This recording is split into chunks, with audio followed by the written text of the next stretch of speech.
आज आपण आषाढी एकादशी निमित्त उपवासासाठी खुसखुशीत अशी शेंगदाणा चिक्की बनवतोय। चिक्की फक्त 5 ते 10 मिनिटांमध्येच तयार होते बनवून। खूप सोपी आहे ना, कुठल्या पद्धतीचा पाक बनवायचा ना, खूप जास्त तामझाम आहे या रेसिपीमध्ये। अगदीच झटपट आणि कोणालाही बनवता येईल इतकी सोपी आज आपण शेंगदाण्याची चिक्की कशी बनवायची ते पाहणार आहोत। माझ्या रेसिपीज तुम्हाला आवडत असतील तर चॅनेलला जरूर सबस्क्राईब करा, सोबतच बाजूलाच असलेले बेल आयकॉन देखील प्रेस करा, म्हणजे असेच छान छान व्हिडिओज तुम्हाला पाहता येतील। चला तर फ्रेंड्स, पटकन वेळ न घालवता रेसिपीला सुरुवात करूयात। सर्वात आधी तर इथे मी एका भांड्याने असे मोजून शेंगदाणे घेतलेले आहेत।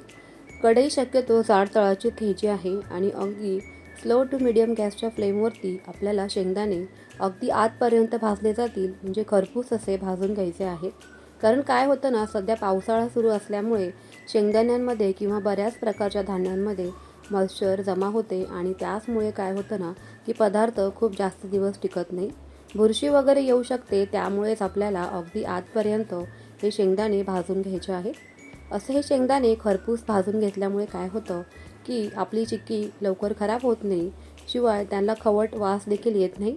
त्यामुळे इथे ही प्रोसेस करून घ्यायची आहे। शेंगदाणे गार करून घ्यायचे आहे, त्यासाठी मोठ्या ताटामध्ये काढून घेऊया। अशा पद्धतीने इथे मी काही शेंगदाण्यांचे साल काढून घेतलेले आहेत। तुम्हाला जर का सर्व शेंगदाण्यांचे साल काढलेले आवडत असतील तर तसं केलं तरी काहीच हरकत नाही आहे। चिक्कीमधील शेंगदाण्याचं तुम्हाला जर का जास्त जाड टेक्स्चर आवडत असेल तर इथे तुम्ही एखाद्या तांब्याने किंवा ग्लासने हे शेंगदाणे रगडून घेतले तरीही चालणार आहे, किंवा मग इथे मी मिक्सरच्या भांड्यामध्ये थोडीशी जाडसर अशीच पावडर मिक्सरमध्ये तयार करून घेते। अख्खे शेंगदाणे काही राहिले असतील तर ते पुन्हा मिक्सरच्या भांड्यामध्ये फिरवून घ्यावे, पण शक्यतो जाडसर असेच आपल्याला शेंगदाणे इथे तयार करून घ्यायचे आहेत। तुम्ही पाहू शकता चिक्की खायला तुम्हाला कशी आवडते तर त्याचवरती हे टेक्स्चर ठरणार आहे। तुम्हाला जर का अगदी मऊसूत, म्हणजे लहान मुलं जर का खाणार असतील तर थोडेसे आणखी मिक्सरमध्ये हे शेंगदाणे बारीक फिरवून घेतले तरी पण चालणार आहे। चिक्कीसाठीच्या पुढच्या प्रोसेससाठी इथे मी जाड तळाची कढई घेतलेली आहे आणि त्याच कढईमध्ये आपल्याला 2 चमचे साजूक तूप असं घालून घ्यायचं आहे। गॅसची फ्लेम सुरुवातीपासून मीडियमच ठेवायची आहे। कढई चांगली तापवून घ्या। आता इथे ज्या वाटीने किंवा ज्या भांड्याने तुम्ही शेंगदाणे मोजले त्याच भांड्याने इथे आपल्याला 1 वाटी गूळ घ्यायचा आहे। आता इथे मी या भांड्याने शेंगदाणे मोजले होते तर त्याच भांड्याने इथे मोजून गूळ घेतलेला आहे। गूळ असा शक्यतो फोडून घ्यायचा आहे, म्हणजे तो कढईमध्ये गेल्यावर वितळण्यासाठी पटकन मदत होते, किंवा किसून घेतला तरीही चालेल, बारीक फोडून घ्या। चिक्कीचा वगैरे गूळ घालण्याची अजिबात आवश्यकता नाही आहे। इथे नॉर्मल रेग्युलर आपण जो घरामध्ये गूळ वापरतो पुरणपोळीसाठी तर तोच गूळ इथे वापरायचा आहे। सांगितलेल्या पदार्थांचं अगदी अचूक प्रमाण घ्यायचं आहे। मस्त अशी खुसखुशीत चिक्की इथे बनवून तयार होणार आहे। शेंगदाणे आणि गूळ खाल्ल्याने आपल्या आरोग्यासाठी खूप फायदे आहेत। शेंगदाण्यामध्ये बऱ्याच प्रमाणामध्ये प्रोटीन आहे, फायबर आहे, त्याचबरोबर कॅल्शियमही आपल्याला शेंगदाण्यांमध्ये मिळून जातं। म्हणूनच तर शेंगदाणे आणि गूळ खाण्याचा सल्ला डॉक्टर आपल्याला देतात। गुळामध्ये सुद्धा लोह आहे, म्हणूनच सकाळी सकाळी अनुशापोटी शेंगदाणे आणि गुळाचं सेवन करणं अतिशय फायदेशीर ठरतं। असं केल्यामुळे शरीरातील रक्ताची पातळीही हळूहळू वाढत जाते। आता यामध्ये आपल्याला 1 चमचा वेलची पावडर घालायची आहे। वेलची पावडर घालणं अगदी ऑप्शनल आहे, तुम्हाला आवडत असेल तर घाला, नसेल आवडत तर नाही घातली तरीही चालेल, पण लाडूला किंवा चिक्कीला फ्लेवर खूप मस्त आणि जबरदस्त असाच येऊन जातो। आता कमी गॅसच्या फ्लेमवरती आपल्याला गूळ असं सतत ढवळत मिक्स करून घ्यायचं आहे, म्हणजे वेलची पावडर सगळ्यात बाजूला पसरली जाते। तुम्ही इथे पाहू शकताय की गुळाला फेस आलेला आहे हळूवार पद्धतीने। गॅसची फ्लेम अजिबात वाढवायची नाही, कमी गॅसवरतीच आपल्याला गूळ चांगल्या पद्धतीने गरम करून घ्यायचा आहे। फक्त पाक वगैरे तयार करायचा नाही। तुम्ही पाहू शकताय की कडेने आणि मधल्या भागामध्ये इथे अगदी व्यवस्थित आपला गूळ गरम झालेला आहे। थोडासा मिक्स करून घेऊयात आणि पुन्हा एक उकळी आपल्या या गुळाच्या मिश्रणाला काढून घेऊयात। कमीत कमी वेळामध्ये आणि कमीत कमी साहित्यांमध्ये अतिशय पौष्टिक असा हा पदार्थ बनून तयार होतो। मुलांना तर प्रचंड आवडतो, कारण बाहेरून बऱ्याच वेळेला ज्यावेळेला चिक्की आपण विकत घेतो तर त्यामध्ये बरेचसे केमिकल मिक्स असतात, साखर मिक्स असते, तर ते आपल्या शरीरासाठी किंवा आरोग्यासाठी हानिकारक आहे। कारण साखरेचं जास्त सेवन करणं तुम्हालाही आजकाल माहिती आहे की शुगर लेवल जास्त पटकन वाढत असते, त्यामुळे ते शरीरासाठी चांगलं नाही आहे। आता इथे बऱ्यापैकी आपला गूळ चांगला गरम झालेला आहे। त्यामध्ये मिक्सरमध्ये बारीक फिरवून घेतलेले सर्वच शेंगदाणे एकाच वेळेला घालून घ्यायचे आहेत।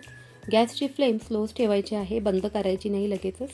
कारण आपण जर का अगोदरच बंद केलं ना तर पाक जो आहे किंवा खालचा गूळ जो आहे ना तो पटकन थंड होऊन जातो आणि मग पुढची प्रोसेस करायला थोडंसं अवघड होऊन जातं. तर शेंगदाणे अगदी व्यवस्थित या गुळाच्या मिश्रणामध्ये मिक्स होऊ द्यायचे, गरम होऊ द्यायचे, म्हणजे चिक्कीसुद्धा अगदी खुसखुशीत अशी बनते. यामध्ये कुठल्याच प्रकारचं मॉइश्चर वगैरे राहत नाही आणि मस्त खुसखुशीत चिक्की आपली बनवून तयार होते. तर तुम्ही इथे पाहू शकताय अगदी कमी गॅसच्या फ्लेमवरती इथे मी मिश्रण सतत मिक्स करून घेत आहे एकसारखं. गुळाचं आणि शेंगदाण्याचं अगदी परफेक्ट अचूक प्रमाण झालेलं आहे. त्यामुळे तुमच्या घरातील कोणतंही एखादं भांडं किंवा एखादी वाटी फिक्स करा आणि त्यांनी समप्रमाणामध्ये आपल्याला गूळ आणि शेंगदाणे घ्यायचे आहे. फक्त शेंगदाणे भाजताना काळजी एवढीच घ्यायची की अगदी खरपूस आतपर्यंत शेंगदाणे भाजून घ्यायचे आहेत. मिश्रण अगदी व्यवस्थित मिक्स झालेलं आहे. तर या स्टेजला लगेचच इथे गॅस बंद करून घ्यायचा आहे. आता आपल्याला ज्यामध्ये चिक्की बनवायची, ज्या प्लेटीमध्ये किंवा ताटामध्ये आपल्याला ही चिक्की बनवायची आहे तर त्याला असं तुपाने शक्यतो ग्रेसिंग करून घ्या, म्हणजे चिक्की पटकन डिमोल्टसुद्धा होईल, चिटकून बसणार नाही ताटाला गुळामुळे. आता इथे अगदी कडेनीसुद्धा मी तूप लावून घेत आहे, म्हणजे कडेची बाजूसुद्धा अगदी पटकन निघली जाईल.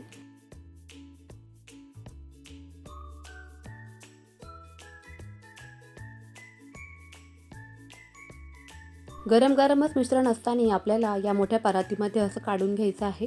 मिश्रण इथे थंड होता कामा नये, तर एवढी काळजी घ्यायची आहे. अगदी पटापट इथून पुढची प्रोसेस आपल्याला करून घ्यायची आहे. ग्लासच्या किंवा एखाद्या वाटीच्या मदतीने हे सर्वच मिश्रण एकसारखं ताटामध्ये किंवा परातीमध्ये असं पसरवून द्या.